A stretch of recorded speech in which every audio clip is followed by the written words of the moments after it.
Yes hello students, start करते हैं अपना अगला कमांड ज्वाइन इन एसक्यूएल। देखो ज्वाइन का मतलब क्या है। ज्वाइन का ये मतलब है कि अगर अपन टू और मोर देन टू टेबल्स से रिकॉर्ड्स को डिस्प्ले कराना चाह रहे हैं तो हम ज्वाइन कमांड का यूज़ करते हैं। लिखा it is use to retrieve data from tables. अब देखो कैसे, जैसे मान लो यहाँ देखो कस्टमर टेबल बनी हुई है जिसमें आईडी, नेम, एज, एड्रेस और सैलरी। आप ध्यान से समझना इसको। उसके बाद में अगला टेबल लिखा हुआ नीचे ऑर्डर टेबल, और उसमें है आपके पास में order ID, date, customer ID और अमाउंट। अब यहाँ पर दोनों टेबल्स में एक फील्ड कॉमन होना ज़रूरी है अगर अपन ज्वाइन कमांड यूज़ करते हैं तो। ठीक है, तो ऊपर की टेबल में देखो आईडी जो है वहाँ पर है 1 2 3 4 5 6 7, और जो नीचे ऑर्डर्स टेबल है उसमें आईडी का यहाँ जब जो एट्रीब्यूट का नेम है वो कस्टमर आईडी है, और वहाँ पर 3 3 2 4 है, यानी 3 2 और 4 उस वाले टेबल में भी है। यानी एटलीस्ट 1 रो 2 रो कॉमन होना चाहिए। इसमें एट्रीब्यूट्स की वैल्यू है वो कॉमन होना ज़रूरी है जब अपन ज्वाइन करते हैं तो। ठीक है, अब मैं एक शॉर्ट में समझाऊँ कि ज्वाइन है क्या। जैसे मान लो दोनों टेबल से मैं शो आईडी, नेम और कस्टमर आईडी और अमाउंट। आईडी नेम तो मैं ऊपर कस्टमर टेबल से ले रहा हूँ और ऑर्डर टेबल से ले रहा हूँ आईडी और अमाउंट, तो चारों कॉलम को एक ही टेबल में डालना है, शो कराना है, तो हम ज्वाइन का यूज़ करते हैं। ठीक है, तो एसक्यूएल हमको डिफरेंट टाइप्स के ज्वाइन प्रोवाइड कराता है। क्या है वो ज्वाइन, देखो बात करें अपन। सबसे पहले अपन बात करें, देखो इस एग्जांपल को देखो एक बार आप। यहाँ पर लिखा हुआ सेलेक्ट आईडी, नेम, एज और अमाउंट। ठीक है, तो आईडी, नेम और एज और amount. ID, name, age, amount जो कौन से कॉलम फील्ड टेबल से, ये आप देखिए एक बार। आईडी, नेम और एज ये तो है कस्टमर टेबल से, और अमाउंट कौन से टेबल से, ऑर्डर टेबल से। ठीक है, और फ्रॉम कहाँ से, कस्टमर्स कॉमा ऑर्डर्स, दोनों टेबल का नाम लिख दिया। वेयर कस्टमर डॉट आईडी, इसका मतलब कस्टमर्स टेबल्स का आईडी कॉलम इक्वल है ऑर्डर्स टेबल के कस्टमर आईडी से, वही रिकॉर्ड डिस्प्ले करेगा। तो देखो आईडी, नेम, एज और अमाउंट डिस्प्ले हो रहा है दोनों टेबल से जिनका आईडी इक्वल है, वही यहाँ पर जो टेबल बन रही है, टेबल बन के आ रही है, यहाँ पर केवल वही डिस्प्ले हो रहा है यहाँ पर। ठीक है, तो इस तरह से अपन दो टेबल को कंबाइन करते हैं। अब इसके देखो डिफरेंट इसके पैरामीटर सब अपन बात करते हैं। ये कुछ टाइप्स है ज्वाइन के, inner join, left join, right join, full join और कार्टेशियन ज्वाइन। इनर ज्वाइन जो भी अपन ने करा है वही इनर ज्वाइन है, उसी तरह से करते हैं। केवल एक कीवर्ड काम आया था इनर, कैसे करते हैं देखो, इसको भी देख लेते हैं एक बार अपन। Inner join the most important and frequently used join है इनर ज्वाइन। इसको इक्वी ज्वाइन भी कहते हैं अपन इनर ज्वाइन को। ठीक है, या हम नेचुरल ज्वाइन भी कहते हैं इसको। देखो इसका एग्जांपल देखते हैं अपन इनर ज्वाइन का। सेलेक्ट आईडी, नेम, अमाउंट और date from customer, inner join orders. बस एक वर्ड लगाना इनर ज्वाइन, और on customer ID equal to orders dot customer ID. इस लाइन का मतलब समझ में आ गया आपको क्या है। कस्टमर्स टेबल का आईडी कॉलम इक्वल होना चाहिए ऑर्डर टेबल के कस्टमर आईडी से। ठीक है, सेलेक्ट के साथ में वो कॉलम के नाम लिखेंगे जो दोनों टेबल से हमको डिस्प्ले कराने हैं। फ्रॉम के बाद में फर्स्ट टेबल का नाम, और इनर ज्वाइन के साथ में सेकंड टेबल का नाम, देन ऑन कीवर्ड। तो वही आउटपुट आएगा जब मैंने बात की थी। देखो सेम वही आउटपुट आ गया। आईडी, नेम, अमाउंट और डेट दोनों टेबल से आ गया।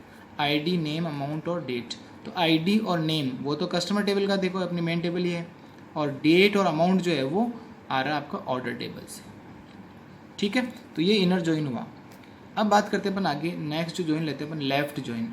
देखो लेफ्ट ज्वाइन की डिफाइन देखते हैं अपन कि क्या करता है। Left join returns all the values from the left table plus match value from the right table, और null in case of no matching join predicate. अब इसका मतलब क्या हुआ, एग्जाम्पल समझ में आएगा आपको। देखो ये टेबल आपके पास में, ये एग्जाम्पल देखो यहाँ पर ऊपर वाला ये सिंटेक्स है, ये एग्जाम्पल है। सेलेक्ट आईडी, नेम, अमाउंट और डेट। चलो अपन देखते हैं एक बार क्या क्या लिया अपन ने। आईडी और नेम ये हमने लिया टेबल कस्टमर से, अमाउंट और डेट हमने लिया ऑर्डर टेबल से, ये आपकी मेन टेबल्स। ठीक है, अब देखो क्या करते हैं आगे।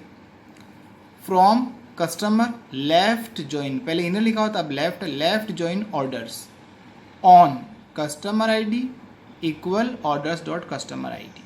ऊपर क्या लिखा उसका डिफाइन में क्या लिखा था कि it returns all the values from the left table. अब देखो यहाँ पर लेफ्ट टेबल कौन सी है आपकी, ये आपकी लेफ्ट टेबल आ गई यहाँ पर कस्टमर्स, इक्वल के लेफ्ट में कस्टमर टेबल के सारे रिकॉर्ड प्लस जो मैचिंग हो रहा है ऑर्डर के वो वाले रिकॉर्ड। तो देखो अपन देखते हैं यहाँ पर, देखो यहाँ देखो अभी क्या हो रहा है, देखो यहाँ पर 1 नल यहाँ पर जो आ रहा है चार्ज का आ रहा है 1 5 6 7, ठीक है, और 2 3 3 4 जो है ये चारों कौन से रिकॉर्ड है, ये मैच रिकॉर्ड है, दोनों टेबल से मैच रिकॉर्ड है। क्लियर। तो लेफ्ट टेबल के सारे रिकॉर्ड आ गए प्लस मैच रिकॉर्ड आ गए, और जो मैच नहीं है उनके सामने क्या लिखा हुआ आ गया, नल लिखा हुआ आ गया। देखो लेफ्ट टेबल के सारे रिकॉर्ड आ गए, इसके ये सारे रिकॉर्ड आ गए, वहाँ पर सारे डिस्प्ले हो रहे हैं, ठीक है, और जो मैच है इससे 3 3 2 4 वो पूरा का पूरा लिखा हुआ आ रहा है कंप्लीट, और जो मैच नहीं है उनके सामने क्या लिखा हुआ आ रहा है, नल लिखा हुआ आ रहा है, ठीक है। ये हो गया लेफ्ट ज्वाइन। ठीक इसके ऑपोजिट है राइट ज्वाइन, जो अपन पढ़ने वाले आगे, ये है right join. Right join return all the values from the right table, वहाँ लेफ्ट था, plus match value from the left table. देखो यहाँ पर वही सिंटेक्स है, सेम वही है, सिर्फ एक वर्ड चेंज है, जहाँ लेफ्ट लिखा था वहाँ राइट लिखा हुआ है। अब देखो यहाँ पर जो आउटपुट आ रहा है वो देखो क्या आ रहा है, ये वाला आ रहा है, ठीक है। तो यहाँ पर जो राइट टेबल यानी ऑर्डर्स यहाँ पर राइट टेबल है उसके सारे रिकॉर्ड आ रहे हैं, और अगर उससे मैच नहीं है तो वो लेफ्ट वाला आएगा, लेकिन अब चारों ही मैच हो रहे हैं उधर लेफ्ट के अंदर।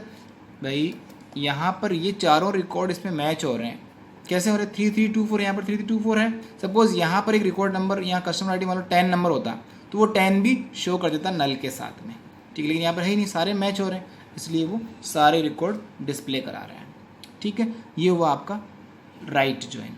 अब लेते हैं अपन फुल ज्वाइन।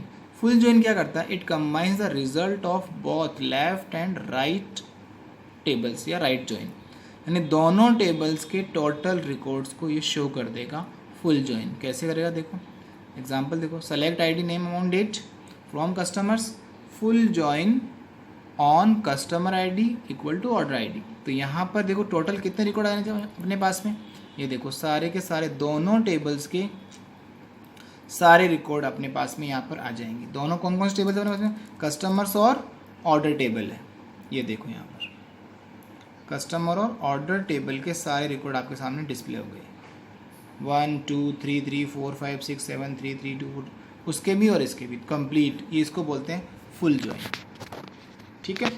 इस तरह से फुल ज्वाइन वर्क करेगा। अब अपन बात करते हैं कार्टेशियन ज्वाइन। कार्टेशियन ज्वाइन क्या होता है, देखो कार्टेशियन ज्वाइन का मतलब होता है multiplication, multiply in the sense मान लो एक टेबल में 8 रिकॉर्ड है और दूसरे टेबल में 3 रिकॉर्ड है, तो 8 × 3 कितना हो गया, 24 रिकॉर्ड्स वो शो करेगा। शो कैसे करेगा, देखो अपने पास टेबल ये रही, यहाँ पर फर्स्ट में 7 रिकॉर्ड है और सेकंड में 4 है, यानी टोटल 28 रिकॉर्ड्स को शो करने वाला है ये कार्टेशियन ज्वाइन। अब 28 रिकॉर्ड शो होंगे कैसे, इसके बारे में बात करें अपन, देखो ठीक है, तो ध्यान समझना। देखो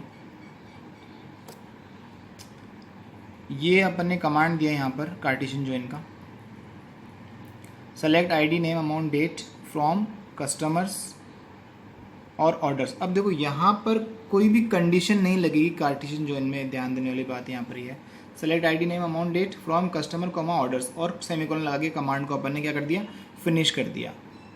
अब जैसे हमने कमांड फिनिश किया तो एसक्यूएल क्या करेगा, आपको सोचेगा कि ये कार्टेशियन ज्वाइन यूज़र ने यूज़ किया, ठीक है, और ये कार्टेशियन कैसे शो करेगा आप समझना इसको ध्यान से। अब देखो यहाँ पर रमेश आईडी नंबर 1 और रमेश कितनी बार डिस्प्ले हो रहा है, 4 बार हो रहा है। हमारा जो कॉलम है आईडी नेम अमाउंट और डेट, आईडी नेम अमाउंट और डेट, यहाँ पर ध्यान दो, आईडी नेम अमाउंट और डेट, आईडी नेम वहाँ से और अमाउंट और डेट यहाँ से, यानी कि फर्स्ट आईडी किसका 1 रमेश, और यहाँ पे कितने रिकॉर्ड है, 4 रिकॉर्ड है, तो इन चारों के साथ में रमेश डिस्प्ले होगा। आई बात समझ में, किसके साथ में, डेट और अमाउंट के साथ में रमेश डिस्प्ले होगा चारों के साथ। देखो इधर यहाँ पर रमेश रमेश रमेश रमेश, अमाउंट और डेट, चारों अमाउंट का हो रहा है। अगला किलन आ रहा है, वो भी फिर उसी जो आपकी छोटी वाली टेबल है उन चारों के साथ में किलन डिस्प्ले होगा। फिर अगला कौशिक, इस तरह से कंटिन्यू चलेगा और टोटल जो आपके पास में 7 × 4 यानी 28 रिकॉर्ड्स को डिस्प्ले करेगा कार्टेशियन जॉइन। तो इस तरह से एसक्यूएल में जो जॉइंस है वो यूज़ होते हैं। ये कंप्लीट करेगा, मैंने कंप्लीट यहाँ पर सारा लिखा नहीं है। टेबल विल जनरेट कंटिन्यूस, इस तरह से होता रहा। कौशिक आ गया, फिर इसके बाद में अगला जो भी है वो आ जाएगा। ठीक है, तो this is the way to show joins in SQL. पूरा क्वेश्चन बनता है ये एक्सप्लेन जॉइन इन एसक्यूएल, बहुत इंपॉर्टेंट क्वेश्चन है इस बार के लिए।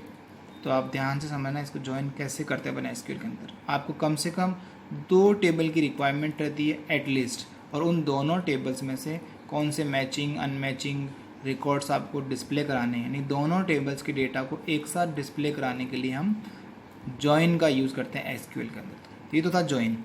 अब देखो एक लगे हाथ एक कमांड और कर लेते हैं अपन, इंडेक्स कमांड।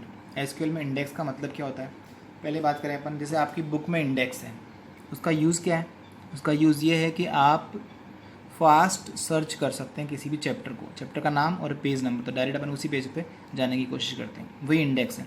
तो एसक्यूएल में जो डेटाबेस होता है, टेबल्स होती है, उनके किसी भी कॉलम पर अपन इंडेक्स लगा सकते हैं, फर्स्ट थिंग। सेकंड थिंग, जिस भी कॉलम को अपने प्राइमरी की दिया है वो ऑटोमेटिक इंडेक्स रहता है, उस पर इंडेक्सिंग अपने आप ही रहती है। ठीक है, अगर अपन चाहें किसी कॉलम पे इंडेक्स लगाना है तो यहाँ पर इंडेक्स कमांड है। देखो 2 तरह के इंडेक्स यहाँ पर है, एक तो है यूनिक इंडेक्स और एक है B+ इंडेक्स। यूनिक और B+ इंडेक्स। अब देखो कैसे करना है। यूनिक इंडेक्स उसी पे अप्लाई होगा जहाँ जिन कॉलम्स की वैल्यू यूनिक होती है। ठीक है, तो देखो क्रिएट इंडेक्स यूनिक, ये लिखना एम्प्लॉय आईडी। अब यहाँ पर जो एम्प्लॉय आईडी कॉलम है उसके ऊपर इंडेक्स क्रिएट हो जाएगा।